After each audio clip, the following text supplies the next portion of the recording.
Hello friends, welcome to KHR rocking updates. AP EAMCET వాళ్ళకు చూసుకుంటే certificate verification అనేది అయితే స్టార్ట్ అయింది. అయితే సర్టిఫికెట్స్లో మనకి అక్కడ వెరిఫై అవ్వడానికి ఏ విధంగా సర్టిఫికెట్ సబ్మిట్ చేయాలని చెప్పి చాలామంది అడుగుతున్నారు. ఈ వీడియోలో కంప్లీట్గా డీటెయిల్గా తెలుసుకుందాం. ఈ వీడియో అండ్ వరకు చూస్తే మీకు అర్థమవుతుంది. అలాగే అందరికీ చిన్న రిక్వెస్ట్ ఫ్రెండ్స్, కొత్తగా ఎవరైనా మన ఛానల్ని చూసినట్లయితే వెంటనే ఛానల్ని సబ్స్క్రైబ్ చేసుకోండి. స్టూడెంట్స్ సంబంధించి ఎటువంటి చిన్న అప్డేట్ వచ్చినా మీకైతే వెంటనే తెలియజేస్తాను. అందుకోసం ఛానల్ని సబ్స్క్రైబ్ చేసుకుని డైలీ ఫాలో అవుతుందండి. ఇంకా ఆలస్యం చేయకుండా వీడియోలోకి అయితే వెళ్ళిపోదాం. సో మనకి ఇక్కడ అఫీషియల్ వెబ్సైట్లో అయితే రావడం అయితే జరిగింది. అక్కడ చూసుకుంటే అక్కడ మీ యొక్క హాల్ టికెట్ నెంబర్ అండ్ అలాగే డేట్ ఆఫ్ బర్త్ ఎంటర్ చేసి సబ్మిట్ చేయవలసి ఉంటుంది. సో సబ్మిట్ చేసిన తర్వాత మనకు అక్కడ ఈ విధంగా రావడం అయితే జరుగుతుంది.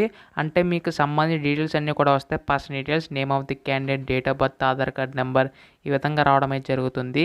అయితే ఆ తర్వాత చూసుకుంటే మీ అక్కడ email ID, income number and అలాగే క్యాస్ట్ కేటగిరీ అడుగుతుంది. సో అదైతే సెలెక్ట్ చేసుకోవాలి. సో క్యాస్ట్ కేటగిరీ సెలెక్ట్ చేసుకొని మీరు అక్కడైతే సబ్మిట్ చేయవలసి ఉంటుంది. ఓసీ వాళ్ళకి అయితే ఇన్కమ్ సర్టిఫికేట్ అయితే ఉంటుంది, అదైతే సబ్మిట్ చేయవలసి ఉంటుంది. అండ్ నెక్స్ట్ చూసుకుంటే స్పెషల్ కేటగిరీస్, అంటే స్పెషల్ కేటగిరీ ఎవరైతే ఉంటారో స్పోర్ట్స్ కోటా సంబంధించి కానీ ఎన్సీసీ సంబంధించి కానీ వాళ్ళైతే సబ్మిట్ చేయవలసి ఉంటుంది. ఆ తర్వాత ఎడ్యుకేషనల్ డీటెయిల్స్, అంటే మీకు అక్కడ 6th క్లాస్ నుంచి 12th క్లాస్ వరకు ఏవైతే ఉంటాయో అక్కడ డీటెయిల్స్ అన్నీ కూడా చూపిస్తాయి. అక్కడది మీరు చెక్ చేసుకోవచ్చు. అండ్ అలాగే తర్వాత చూసుకుంటే మీ యొక్క ఎంసెట్ హాల్ టికెట్ సంబంధించిన డీటెయిల్స్ అయితే ఉంటుంది. ఎంసెట్ హాల్ టికెట్ అండ్ అలాగే ర్యాంక్ ఇంక్రీజ్, ర్యాంక్ మార్క్స్ అని చెప్పేసి ఉంటుంది, అక్కడ చెక్ చేసుకోవచ్చు. ఆ తర్వాత మీరు ఇంటర్మీడియట్ సంబంధించి ఏమైనా సబ్మిట్ చేయవలసి ఉంటే అక్కడ సబ్మిట్ చేయవలసి ఉంటుంది. ఆ తర్వాత చాలామందికి డౌట్ ఉంటుంది ఇక్కడ ఓసీ వాళ్ళకి ఇన్కమ్ సర్టిఫికేట్ ఎలా సబ్మిట్ చేయాలని. సో ఇక్కడ చూసుకుంటే స్పెషల్ కేటగిరీ అని చెప్పేసి ఉంది చూడండి, క్యాస్ట్ కేటగిరీ దగ్గర అక్కడ ఓసీ అని సెలెక్ట్ చేసిన తర్వాత ఎకనామికల్ వీకర్ సెక్షన్ అక్కడ మీకు ఈడబ్ల్యూఎస్ ఉంటే మాత్రం అక్కడ ఎస్ అని సెలెక్ట్ చేయండి. అండ్ అలాగే ఇన్కమ్ నెంబర్ ఉంటే ఇన్కమ్ అని ఎస్ అని సెలెక్ట్ చేయండి. ఆ తర్వాత మీ యొక్క మొబైల్ నెంబర్ చెక్ చేసుకోండి.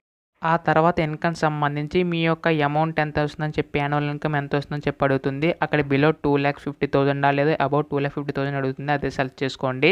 సో సెలెక్ట్ చేసుకున్న తర్వాత అక్కడ మీకు దగ్గరలోనే హెల్ప్ సెంటర్స్ అడుగుతుంది. హెల్ప్ సెంటర్స్కి ఎవరైనా వెళ్ళాలా అని చెప్పి, సో అదే సెలెక్ట్ చేసుకొని దగ్గర హెల్ప్ సెంటర్స్కి అయితే పెట్టుకోండి. ఫ్యూచర్లో ఏమైనా మిస్టేక్స్ అయితే అక్కడికైతే వెళ్ళవలసి ఉంటుంది. ఆ తర్వాత ఇక్కడ చూసుకుంటే ఇంటర్మీడియట్ మార్క్స్ మేము అయితే సబ్మిట్ చేయవలసి ఉంటుంది. అక్కడ మీ యొక్క హాల్ టికెట్ నేమ్ ఎంటర్ చేసి, బోర్డ్ నేమ్ ఎంటర్ చేసి అండ్ అలాగే మీకు ఎంటర్ వచ్చిన మార్క్స్ ఎంటర్ చేసి చూస్ ఫైల్ క్లిక్ చేసి మీ యొక్క ఇంటర్మీడియట్ షార్ట్ మేము అయితే సబ్మిట్ చేయవలసి ఉంటుంది.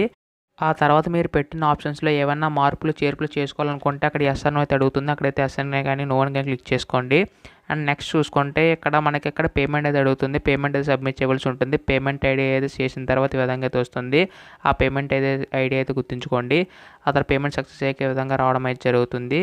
సో ఒకవేళ మీరు ఏమైనా సర్టిఫికేట్లో అప్లోడ్, అంటే మనకి ఇక్కడ చూసుకుంటే సర్టిఫికేట్లో ఏమైనా మార్పులు చేయాలనుకుంటే సర్టిఫికేట్ అప్లోడ్ చేసుకోవచ్చు. ఈ విధంగా ఆప్షన్ కూడా ఇచ్చారు. సో దానికి సంబంధించి ఫ్యూచర్లో కూడా నీకైతే అప్డేట్ చేస్తూ ఉంటాను. అందుకోసం ఛానల్ని సబ్స్క్రైబ్ చేసుకుని డైలీ ఫాలో అవుతుండండి. అండ్ అలాగే ఈ వీడియో మీ ఫ్రెండ్స్ అందరూ షేర్ చేయండి, వాళ్ళు కూడా తెలుసుకుంటారు. So thanks for watching guys, bye now.